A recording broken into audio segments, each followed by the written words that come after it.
Science and technology పాఠ్యాంశాలలో భాగంగా nuclear సెక్టార్కు సంబంధించినటువంటి అంశాలు తెలుసుకునే ప్రయత్నం చేద్దాం. ముఖ్యంగా అణుశక్తికి సంబంధించి ఇటీవలి కాలంలో గణనీయమైనటువంటి మార్పులు వస్తూ ఉన్నాయి. ఏంటి అంటే రష్యా సహకారంతో స్మాల్ మాడ్యులర్ రియాక్టర్స్ వంటి వాటి సహాయంతో భారతదేశంలో శక్తి అవసరాలను తీర్చుకునేటటువంటి కోణంలో భారత్ ముందుకు వెళ్తున్నట్లుగా మనకు తెలుస్తూ ఉంది.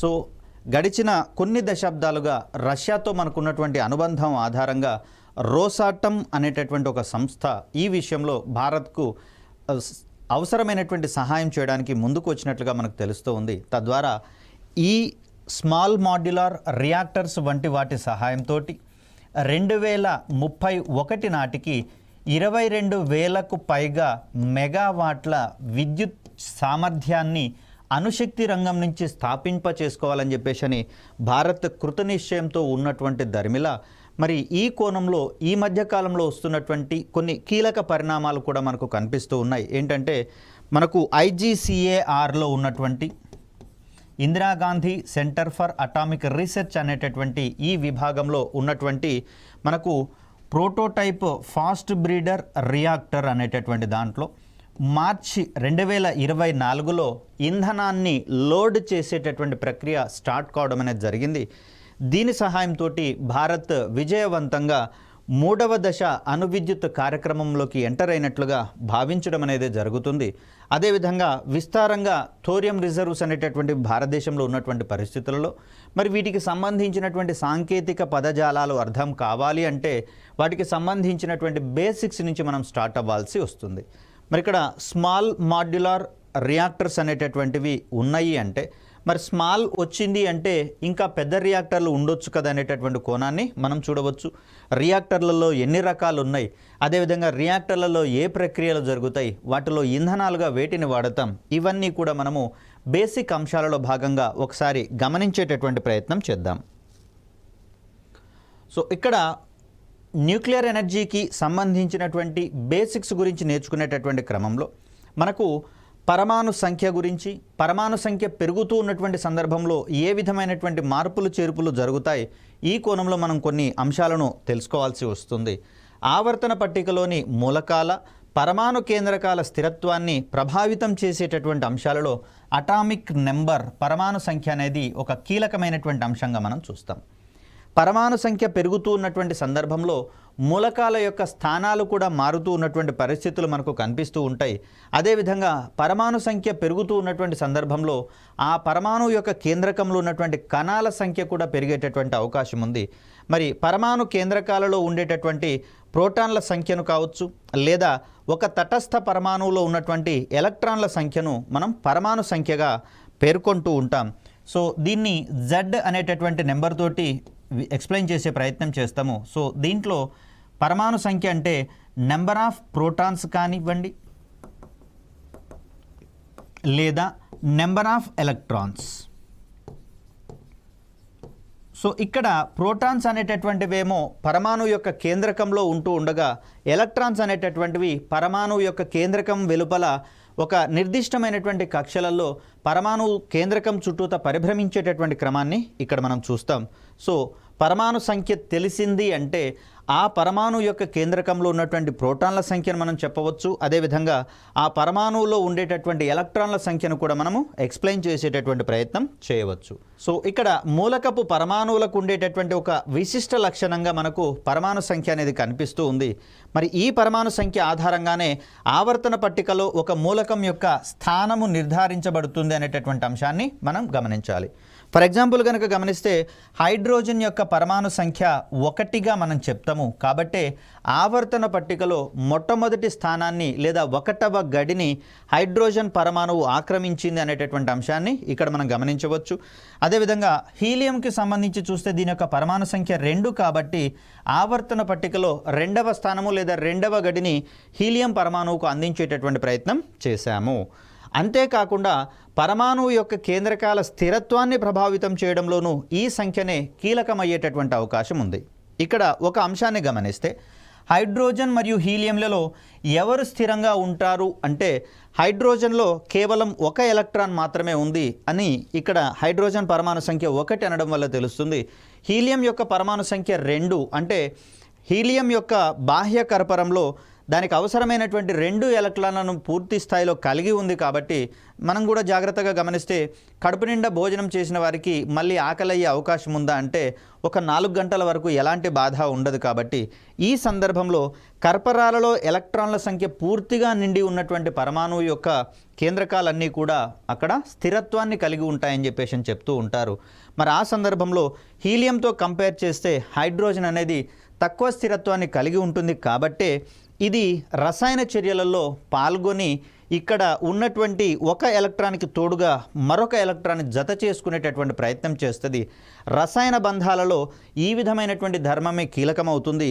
న్యూక్లియర్ సెక్టార్లో కూడా ఈ ధర్మమే మనకు కీలకంగా నిలబడడం అనేది జరుగుతుంది. కాబట్టి హీలియం చూడండి రసాయనికంగా జడత్వాన్ని ప్రదర్శిస్తూ ఉంటే హైడ్రోజన్ మాత్రము హైడ్రోక్లోరిక్ ఆమ్లంగా ఇక్కడ క్లోరిన్ తోటి చర్య జరుపుతుంది. అదేవిధంగా H2O ఆక్సిజన్తో చర్య జరిపి నీటి అణువులను ఏర్పాటు చేసేటటువంటి ప్రయత్నం చేస్తుంది. దీంట్లో ఎలక్ట్రాన్ కేవలం 1 ఉండడమే దీనికి కారణంగా మనం చెప్పవచ్చు. సో పరమాణు సంఖ్య పెరిగేటటువంటి కొలది పరమాణు కేంద్రకాల్లోని కేంద్రక కణాల సంఖ్య పెరిగేటటువంటి అవకాశం ఉంది. ఎందుకంటే పరమాణు సంఖ్యతో పాటుగా మనకు నెంబర్ ఆఫ్ ప్రోటాన్స్ అనేది తెలుస్తూ ఉంది. కాబట్టి మరి ఆ సందర్భంలో మనకు హైడ్రోజన్ విషయానికి వచ్చేసరికల్లా పరమాణు కేంద్రకంలో కేవలము 1 ప్రోటాన్ మాత్రమే ఉంటుంది. హైడ్రోజన్ విషయానికి వచ్చేసరికి హీలియం విషయానికి వచ్చేసరికల్లా 2 ప్రోటాన్స్ ఉంటున్నట్లుగా మనం ఇక్కడ చూడవచ్చు. వీటితో పాటుగా కేంద్రకంలో ప్రోటాన్లతో పాటుగా న్యూట్రాన్లు కూడా ఉండేటటువంటి అవకాశం ఉంది. సో మరిలా న్యూట్రాన్లు కూడా ఉండేటటువంటి సందర్భంలో ఇక్కడ ఎన్ని న్యూట్రాన్లు ఉన్నాయి అనేది తెలవాలి అంటే మనకు దాని యొక్క ద్రవ్యరాశి సంఖ్య కూడా తెలవాల్సినటువంటి అవసరం ఉంది. సో ఈ ద్రవ్యరాశి సంఖ్య మరియు పరమాణు సంఖ్య ఈ రెండిటి యొక్క వ్యత్యాసాన్ని మనము న్యూట్రాన్ల యొక్క సంఖ్యకు సమానంగా మనం పేర్కొంటూ ఉంటాం. అంటే ఒక మూలకం యొక్క ద్రవ్యరాశి సంఖ్య నుంచి పరమాణు సంఖ్యను గనక తీసివేసినట్లయితే ఆ పరమాణు యొక్క కేంద్రకంలో ఎన్ని న్యూట్రాన్లు ఉంటాయో తెలుస్తాయి. మరి ఇక్కడ నెంబర్ ఆఫ్ ప్రోటాన్స్ మరియు నెంబర్ ఆఫ్ న్యూట్రాన్స్ రెండింటినీ కలిపి ప్రోటాన్లు మరియు న్యూట్రాన్ల యొక్క మొత్తం సంఖ్యను కలిపి మనము కేంద్రకం యొక్క కణాల మొత్తం సంఖ్యగా మనం పరిగణించేటటువంటి ప్రయత్నం చేస్తాం. ఇంత క్రితం మనకు హైడ్రోజన్కి 1 అనేటటువంటి పరమాణు సంఖ్య ఉంది అని చెప్పేసి అన్నాం. అదేవిధంగా హైడ్రోజన్ యొక్క ద్రవ్యరాశి సంఖ్య విషయానికి వచ్చేసరికల్లా 1. మరి ఆ సందర్భంలో ద్రవ్యరాశి సంఖ్య మైనస్ పరమాణు సంఖ్య ఈ రెండింటి యొక్క భేదము 1 - 1 = 0. కాబట్టి న్యూట్రాన్లు లేనటువంటి ఏకైక మూలకంగా హైడ్రోజన్ని మనం వివరించే ప్రయత్నం చేస్తాం.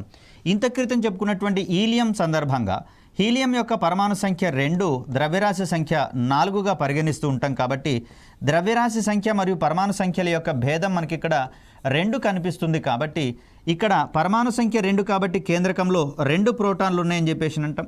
ఇక్కడ ఈ రెండిటి మధ్య భేదం 2 కాబట్టి 2 న్యూట్రాన్లు ఉన్నాయని చెప్పేసి అంటాం. కాబట్టి ద్రవ్యరాశి సంఖ్య ఎంతైతే ఉంటుందో ఆ సంఖ్యలో మనకు కేంద్రక కణాల యొక్క సంఖ్య వ్యవస్థితం అవుతూ ఉంటుంది. సో ఇక్కడ స్థిరత్వానికి సంబంధించినటువంటి అంశాల్లో భాగంగా చూస్తే పరమాణు సంఖ్య 2 కావచ్చు, 8, 20, 28, 50, 82, 126 ఇలాంటి సంఖ్యలు గనక ఉంటే అంటే బాహ్య కర్పరాలలో ఎలక్ట్రాన్లు అలా ఉంటాయి. అదేవిధంగా పరమాణు కేంద్రకంలో ప్రోటాన్ల సంఖ్య కూడా ఇదే విధంగా ఉండేటటువంటి అవకాశం ఉంది. కాబట్టి ఈ సంఖ్యలు కలిగినటువంటి మూలకాల యొక్క పరమాణు కేంద్రకాలు స్థిరంగా ఉంటున్నట్లుగా మనం చూస్తూ ఉన్నాం. దీనికి ప్రధాన కారణం వాటి యొక్క షెల్స్ లేదా కర్పరాలు అనేవి పూర్తి స్థాయిలో ఎలక్ట్రాన్లతో నిండి ఉండేటటువంటి అంశాన్ని ఇక్కడ మనం చూస్తాం. ఇవన్నీ కూడా ఎలక్ట్రాన్ల సంఖ్య ఆధారంగా రసాయనిక స్థిరత్వాన్ని గురించి మనకు వివరిస్తూ ఉంటే మనకు ఇదే పరమాణు సంఖ్య ఆధారంగా కేంద్రకంలో పెరుగుతున్నటువంటి కేంద్రక కణాల సంఖ్యను ఎక్స్ప్లెయిన్ చేసేటటువంటి ప్రయత్నం చేస్తాయి. ముఖ్యంగా చూస్తే కేంద్రకం యొక్క కణం యొక్క పరిమాణము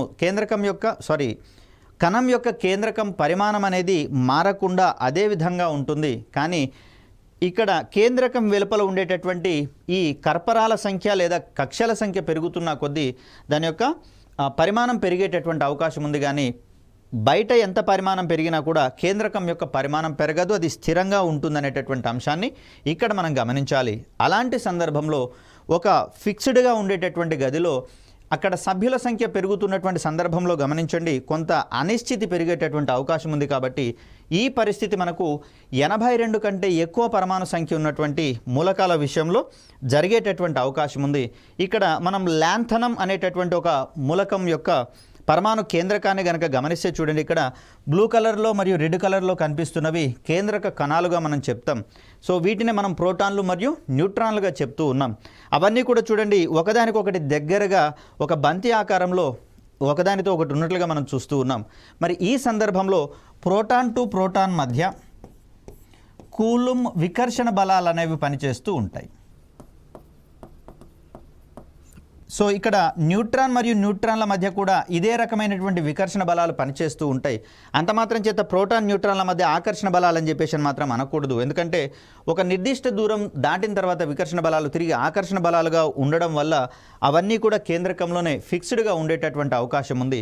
కానీ ఇక్కడ 82 కంటే అధిక పరమాణు సంఖ్య ఉన్నటువంటి సందర్భాలలో కేంద్రక కణాల మధ్య ఉండేటటువంటి ఈ వికర్షణ బలాలు అధికంగా ఉంటూ ఉండడం వల్ల ఇవి పరమాణు కేంద్రకంలో స్థిరంగా ఇమిడి ఉండలేక ఎప్పుడెప్పుడు కేంద్రకం నుంచి బయటపడదాం అనేటటువంటి ఆలోచనతోటి ఉంటున్నట్లుగా మనకు కనిపిస్తూ ఉంది. ఈ అస్థిరమైనటువంటి ధర్మమే మనకు ఈ రేడియో యాక్టివిటీ లేదా న్యూక్లియర్ సెక్టార్లో ఒక కీలకమైనటువంటి భూమికని పోషించేటటువంటి అంశంగా మనం చూస్తాం. సో ఇక్కడ చూస్తే ఈ 82 కంటే అధిక పరమాణు సంఖ్య ఉన్నటువంటి మూలకాల యొక్క పరమాణు కేంద్రకాల నుంచి అనునిత్యము కొన్ని కణాలు కావచ్చు, కొంత శక్తి కావచ్చు బయటికి ఉద్గారించబడేటటువంటి సందర్భాన్ని మనం చూస్తాం. సో ఆ సందర్భంలో వెలుపలికి వచ్చేటటువంటి కణాలుగా మనకు ఆల్ఫా వికిరణాలు కావచ్చు, లేదా వీటిని ఆల్ఫా కణాలు అని చెప్పేసి అంటాం. ఆల్ఫా కణాల సముదాయాన్ని మనం ఆల్ఫా వికిరణ పుంజంగా మనం చెప్తాం.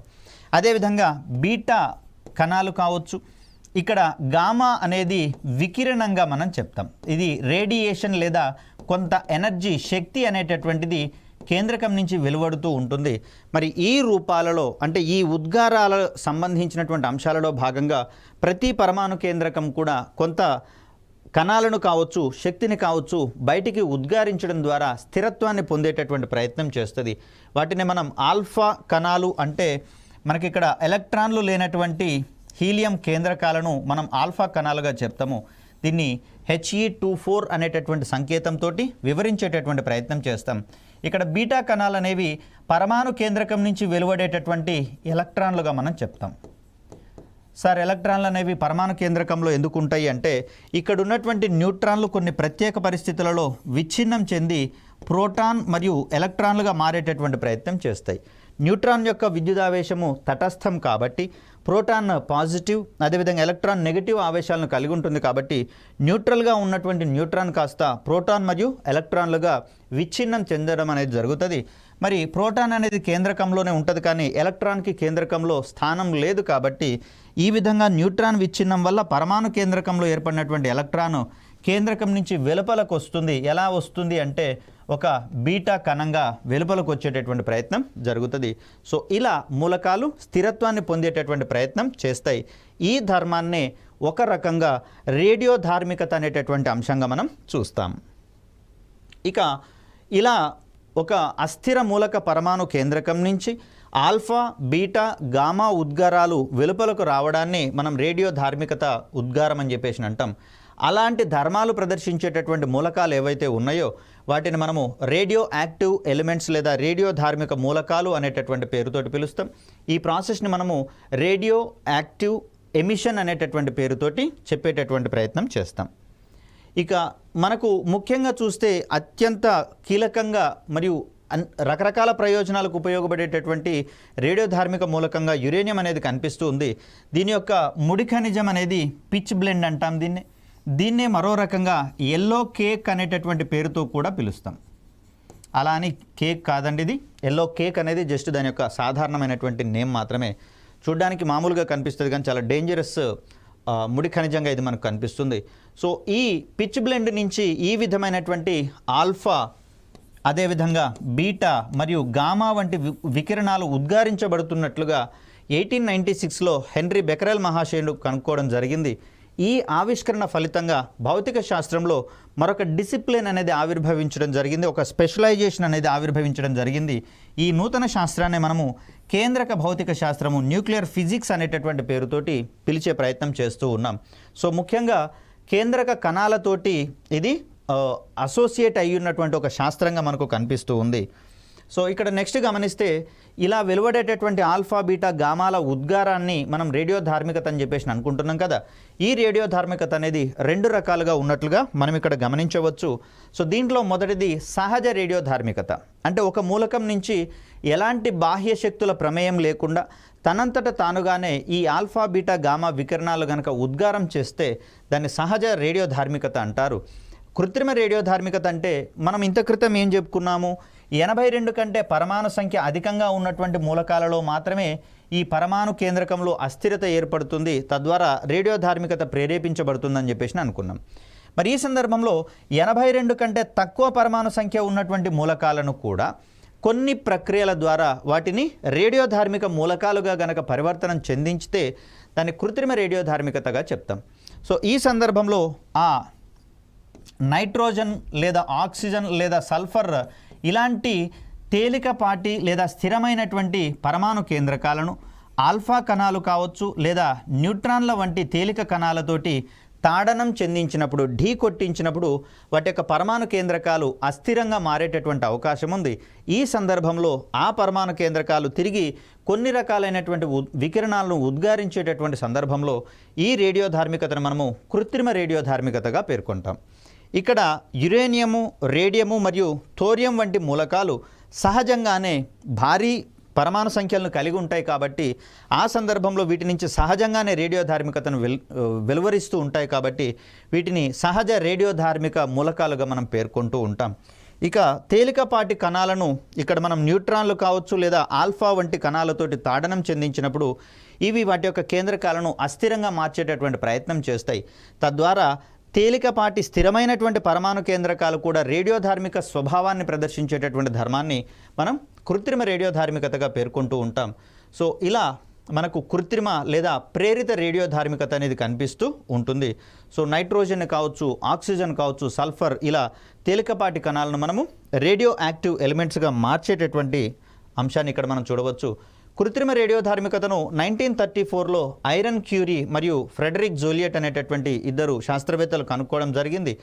సో ఇక్కడ అణుధార్మికత లేదా రేడియో ధార్మికతకు ప్రమాణాలుగా బెకరెల్, రూథర్ఫర్డ్ మరియు క్యూరీ. ఇక్కడ ఏంటంటే విఘటనాలు పర్ సెకండ్ అనేటటువంటి పేరుతోటి వీటిని కొలుస్తాం. అంటే 1 సెకనుకు ఎన్ని వికిరణాలను లేదా ఉద్గారాలను వెదజల్లింది అనేటటువంటి కోణంలో ఒక పదార్థం యొక్క ఈ రేడియో ధార్మికత యొక్క ప్రమాణాలను నిర్ధారించేటటువంటి ప్రయత్నం చేస్తాం. సో దీంట్లో అన్నిటికంటే తక్కువ ప్రమాణంగా మనకు రూథర్ఫర్డ్ అనేది కనిపిస్తుంది, అన్నిటికంటే పెద్దదిగా క్యూరీ అనేటటువంటి ప్రమాణాన్ని మనం చూస్తాం.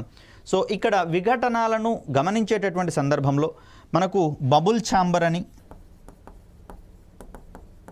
అదేవిధంగా గిగర్ ముల్లర్ కౌంటర్ అనేటటువంటివి అందుబాటులో ఉన్నాయి. వీటి సహాయంతో ఒక మూలకం నుంచి వెలువడేటటువంటి రేడియేషన్ యొక్క స్వభావాన్ని, రేడియేషన్ యొక్క సంఖ్యను కొలిచేటటువంటి ప్రయత్నం చేస్తాం. ఇక నెక్స్ట్ కనుక గమనిస్తే మూలకాల యొక్క పరమాణు కేంద్రకాలు వెలువరించేటటువంటి శక్తినే కేంద్రక శక్తి, న్యూక్లియర్ ఎనర్జీగా మనం చెప్తాం. మరో రకంగా మూలకపు పరమాణు కేంద్రకాలకు ఉండేటటువంటి శక్తినే మనము కేంద్రక కణాలకు ఉండేటటువంటి శక్తిని కేంద్రక శక్తిగా మనం పరిగణించే ప్రయత్నం చేస్తాం.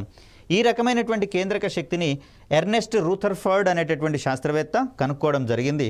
మరి ఈ రకంగా అణు రియాక్టర్లలో ఏర్పడేటటువంటి కేంద్రకాలకు ఉండేటటువంటి శక్తిని అణు రియాక్టర్ల ద్వారా విద్యుత్ ఉత్పత్తికి ఉపయోగించేటటువంటి ప్రయత్నం చేస్తాం. ఈ విద్యుత్తుని శాంతి ప్రయోజనాల కోసం ఉపయోగించేటటువంటి అవకాశం ఉంది. అదేవిధంగా చూస్తే అణు విద్యుత్కి సంబంధించి మరొక అంశం ఏంటి అంటే ఇది పర్యావరణ హితమైనటువంటి ఇంధనంగా మనకు పరిగణించబడుతుంది. ఏ సందర్భంలో అంటే ఆయా అణు రియాక్టర్లను పూర్తి భద్రతా ప్రమాణాలతో మెయింటైన్ చేస్తున్నటువంటి సందర్భాలలో ఎలాంటి వికిరణాలు కూడా ఇక్కడ మనకు ఉద్గారించబడవు. అదేవిధంగా ఎలాంటి కర్బన ఉద్గారాలు కూడా మనకు గాలిలో విడుదలయ్యేటటువంటి అవకాశాలు లేవు. కాబట్టి ఆ సందర్భంలో మనము అణుశక్తిని పర్యావరణ హితమైనటువంటి ఇంధనంగా పేర్కొంటూ ఉంటాం. సో ఇక్కడ పరమాణువు యొక్క కేంద్రకాల నుంచి వెలువడేటటువంటి శక్తిని కేంద్రక శక్తి అన్నాం. ఈ కేంద్రక శక్తిని ఉపయోగించేటటువంటి సందర్భంలో రెండు రకాలైనటువంటి ప్రక్రియలు మనకు కీలకంగా మారేటటువంటి అవకాశం ఉంది. సో అలా పరమాణువులు విచ్ఛిత్తి చెంది శక్తిని వెలువరించేటటువంటి ప్రక్రియలను కూడా మనము ఒక రకంగా కేంద్రక చర్యలు అంటాము. ఇక్కడ విచ్ఛిత్తి చెందేటటువంటి ప్రక్రియలే కాదు, రెండు కంటే ఎక్కువ పరమాణు కేంద్రకాలు కలవడం వల్ల ఏర్పడేటటువంటి ప్రక్రియలను కూడా మనం కేంద్రక చర్యలుగా పరిగణిస్తాం. ఈ కేంద్రక చర్యలు ప్రక్రియ ఆధారంగా రెండు రకాలుగా ఉంటాయి. ఒక భారీ పరమాణు కేంద్రకం కనుక విచ్ఛిత్తి చెందితే దాన్ని కేంద్రక విచ్ఛిత్తిగా మనం చెప్తాం.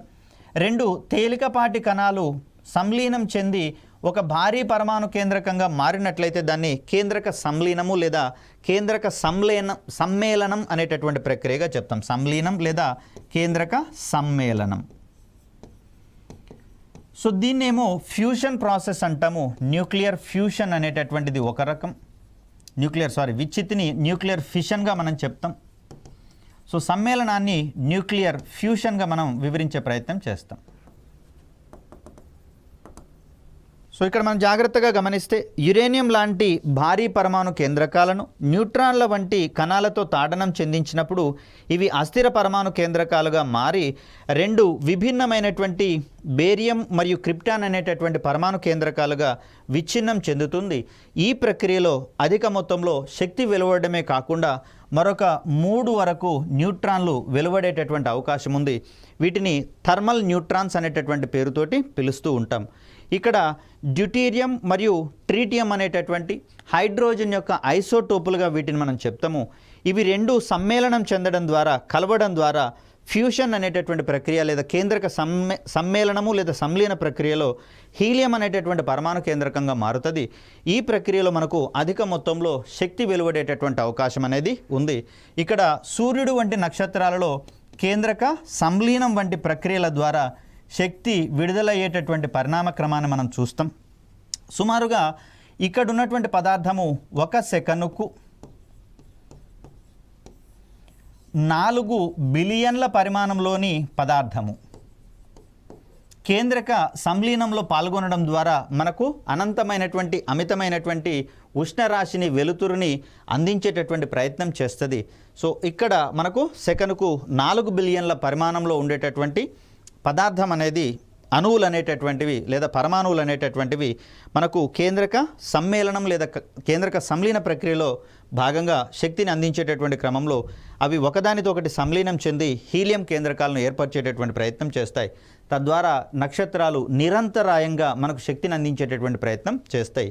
సో వాటి యొక్క ద్రవ్యరాశి పూర్తిగా అయిపోయేంత వరకు ఈ కేంద్రక సంలీన ప్రక్రియలు అనేవి ఏర్పడుతూనే ఉంటాయి. ముఖ్యంగా చెప్పాలి అంటే కేంద్రక సంలీనం ఏర్పడాలంటే ప్రత్యేకమైనటువంటి పరిస్థితులు అవసరమవుతాయి. సాధారణ భూ వాతావరణ పరిస్థితులలో ఇవి ఏర్పడేటందుకు అవకాశం అనేది లేదు. కాబట్టి కేంద్రక విచ్ఛిత్తిని కూడా గనక మనం గమనిస్తే 1930స్లలో ఎన్రికో ఫెర్మి అనేటటువంటి శాస్త్రవేత్త న్యూట్రాన్లకు పరమాణు కేంద్రకాలని విచ్ఛిన్నం చేసేటటువంటి శక్తి ఉందని చెప్పేసి కనుక్కోవడం జరిగింది. తను న్యూట్రాన్లను కేంద్రక కత్తెరలుగా, న్యూక్లియర్ సీజర్స్గా పేర్కొనేటటువంటి ప్రయత్నం చేశాడు. కాబట్టి ఎన్రికో ఫెర్మి అందించినటువంటి ఈ ఆవిష్కరణ ద్వారానే మనకు ఈ రియాక్టర్లకు సంబంధించినటువంటి సాంకేతికతలు వెలుగులోకి రావడం అనేది జరిగింది. సో ఇక్కడ న్యూట్రాన్ల వంటి తేలికపాటి కణాలతో యురేనియం వంటి భారీ మూలక పరమాణు కేంద్రకాలు తాడనం చెందించినప్పుడు రెండు చిన్న కేంద్రకాలుగా విడగొట్టబడేటటువంటి ప్రక్రియనే కేంద్రక విచ్ఛిత్తి, న్యూక్లియర్ ఫిషన్ ప్రాసెస్గా మనం చెప్తూ ఉన్నాం. సో ఒక న్యూట్రాన్ కేంద్రక విచ్ఛిత్తి ప్రక్రియలో పాల్గొంటూ ఒక భారీ పరమాణు కేంద్రకాన్ని విచ్ఛిత్తి చెందించినప్పుడు ఇక్కడ బేరియం మరియు క్రిప్టాన్ అనేటటువంటి రెండు తేలికపాటి పరమాణు కేంద్రకాలుగా మారడంతో పాటుగా మరొక 3 థర్మల్ న్యూట్రాన్స్ అనేటటువంటివి వెలువడుతూ ఉన్నాయి. ఈ ప్రక్రియలో వాడింది 1 న్యూట్రాను, వెలువడినాయి 3 న్యూట్రాన్లు. అలాంటి సందర్భంలో మరికొన్ని యురేనియం పరమాణు కేంద్రకాలు గనక ఆ 3 న్యూట్రాన్లకు అందుబాటులో ఉన్నట్లయితే అవి ఇమ్మీడియట్గా మరొక 3 యురేనియం పరమాణు కేంద్రకాలను విచ్ఛిత్తి చెందించేటటువంటి ప్రయత్నం చేస్తాయి. ఆ సందర్భంలో 3 న్యూట్రాన్లు చర్యలో పాల్గొన్నాయి కాబట్టి సెకండ్ ఫేజ్కి వచ్చేసరికల్లా ప్రతి న్యూక్లియర్ ఫిషన్ ప్రాసెస్లో మరొక 3 న్యూట్రాన్లు కూడా వెలువడేటటువంటి అవకాశం ఉంది. కాబట్టి సెకండ్ ఫేజ్కి వచ్చేసరికల్లా మనకు 9 న్యూట్రాన్లు అనేవి అందుబాటులో ఉండేటటువంటి అవకాశం ఉంది. ఈ 9 న్యూట్రాన్లు మరొక 9 యురేనియం పరమాణువులు కనుక సెలెక్ట్ చేసుకున్నట్లయితే అదేవిధంగా మనకు ఈ విచ్ఛిత్తి ప్రక్రియ అనేది కంటిన్యూస్గా జరిగేటటువంటి అవకాశం ఉంది. ఎప్పటి వరకు అంటే అక్కడ న్యూట్రాన్లకు అందుబాటులో ఉన్నటువంటి యురేనియం పరమాణువులు మొత్తం కూడా అయిపోయేంత వరకు ఈ ప్రాసెస్ అనేది జరుగుతూ ఉంది. ఇలాంటి ప్రక్రియను మనము శృంఖల చర్య లేదా గొలుసు చర్యలుగా మనం పేర్కొంటూ ఉంటాం. సో కేంద్రక విచ్ఛిత్తి ప్రక్రియను 1938లో ఆటో హాన్ మరియు స్ట్రాస్మన్ అనేటటువంటి ఇద్దరు శాస్త్రవేత్తలు కనుక్కోవడం జరిగింది. ఈ ప్రక్రియలో అధిక మొత్తంలో శక్తి వెలువడుతూ మరికొన్ని స్వేచ్ఛ న్యూట్రాన్లు కూడా బహిర్గతం అయ్యేటటువంటి ధర్మాన్ని ప్రదర్శిస్తూ ఉంటాయి. సో దీనికి సంబంధించి కనుక మనం గమనిస్తే కేంద్రక విచ్ఛిత్తిని 2 రకాలుగా మనము విభజించడం జరిగింది. ఇక్కడ విచ్ఛిత్తి తర్వాత విడుదలయ్యేటటువంటి న్యూట్రాన్ల యొక్క సంఖ్యను ఆధారంగా చేసుకొని ఈ సంఖ్యను మనము పూర్తి స్థాయిలో కంట్రోల్లో ఉంచుకోగలిగితే దాన్ని మనము కంట్రోల్డ్ చైన్ రియాక్షన్ అంటాం. ఒకవేళ కంట్రోల్ కాకపోతే దాన్ని మనము అన్కంట్రోల్డ్ చైన్ రియాక్షన్గా మనం చెప్తాం. సో దీంట్లో మనకు మొదటిది అనియంత్రిత కేంద్రక విచ్ఛిత్తి, అన్కంట్రోల్డ్ న్యూక్లియర్ ఫిషన్ ప్రాసెస్గా దీన్ని మనం చెప్తాం. రెండవ ప్రక్రియ నియంత్రిత కేంద్రక విచ్ఛిత్తి, కంట్రోల్డ్ చైన్ రియాక్షన్ లేదా కంట్రోల్డ్ న్యూక్లియర్ ఫిషన్ ప్రాసెస్గా మనం చెప్తాం. సో ఒక న్యూట్రాన్ విచ్ఛిత్తులో పాల్గొని 3 న్యూట్రాన్లను వెలువరిస్తుంది. ఈ 3 న్యూట్రాన్లు మరొక 3 యురేనియం పరమాణు కేంద్రకాలతో చర్య చెందినప్పుడు అది విచ్ఛిత్తి చెందడం ద్వారా 9 న్యూట్రాన్లను వెలువరిస్తుంది. నెక్స్ట్ ఆ 9 న్యూట్రాన్లు కూడా మరొక 9 యురేనియం పరమాణువుల మీద చర్య జరిపినప్పుడు అలా ఆ ప్రాసెస్ పెరుగుతూ పోతూ ఉంటే దాన్నే మనం శృంఖల చర్య లేదా గొలుసు చర్యగా చెప్తూ ఉంటాం. సో ఇక్కడ న్యూట్రాన్ల సంఖ్యను అదుపు చేయడం ద్వారా ప్రతిసారి వచ్చేటటువంటి 3 ఎక్సెస్ న్యూట్రాన్లలో రెండింటిని శోషింప చేసుకొని ఒకదాన్ని మాత్రమే అందుబాటులో ఉంచేటట్లుగా చేసి ఈ ఒక న్యూట్రాన్ మరొక యురేనియం పరమాణు కేంద్రకంతో విచ్ఛిత్తి ప్రక్రియలో పాల్గొన్నప్పుడు తిరిగి వచ్చేటటువంటి మరొక 3 న్యూట్రాన్లలో రెండింటిని శోషింప చేసుకొని ఒకదాన్ని అందుబాటులో ఉంచడం జరుగుతుంది. ఇలా ప్రతిసారి ఒక న్యూట్రాన్ని మాత్రమే అందుబాటులో ఉంచేటట్లుగా చేసేటటువంటి ఆ విచ్ఛిత్తి ప్రక్రియ ఏదైతే ఉందో దాన్ని మనము నియంత్రిత విచ్ఛిత్తి ప్రక్రియగా మనం చెప్పుకుంటూ ఉంటాం. సో దీనికోసము న్యూట్రాన్లను శోషింప చేసుకునేటటువంటి పదార్థాలను రియాక్టర్లలో ఉంచడం అనేది జరుగుతుంది. సో ఇక్కడ 3 న్యూట్రాన్లు వెలువడ్డాయి. వీటిలలో ఈ న్యూట్రాన్లను అబ్జర్వ్ చేసుకునేటటువంటి పదార్థాలు వీటిని శోషించుకున్న తర్వాత తిరిగి ఒకటే న్యూట్రాన్ అనేటటువంటిది అందుబాటులో ఉంటుంది. ఇది మరొక యురేనియం మీద చర్య జరిపేటటువంటి ప్రయత్నం చేస్తుంది. సో ఇలా ఈ ప్రక్రియ సాగుతూ ఉంటే దాన్ని మనం కంట్రోల్డ్ అంటాం. ఒకవేళ అలా కాకుండా వెలువడ్డ 3 న్యూట్రాన్లు కూడా 3 యురేనియం పరమాణు కేంద్రకాలను విచ్ఛిత్తి చెందించడము, అలా వెలువడినటువంటి ఎక్సెస్ 3 న్యూట్రాన్లు కూడా మరొక విచ్ఛిత్తి ప్రక్రియలో పాల్గొనటము, ఇలా వెళ్తూ ఉంటే దాన్ని మనము అనియంత్రిత చర్యగా అంటాం. ఈ సందర్భంలో అంటే అనియంత్రిత కేంద్రక విచ్ఛిత్తి ప్రక్రియలో భారీ స్థాయిలో పేలుడు ఏర్పడేందుకు అవకాశం ఉంది. ఎందుకని?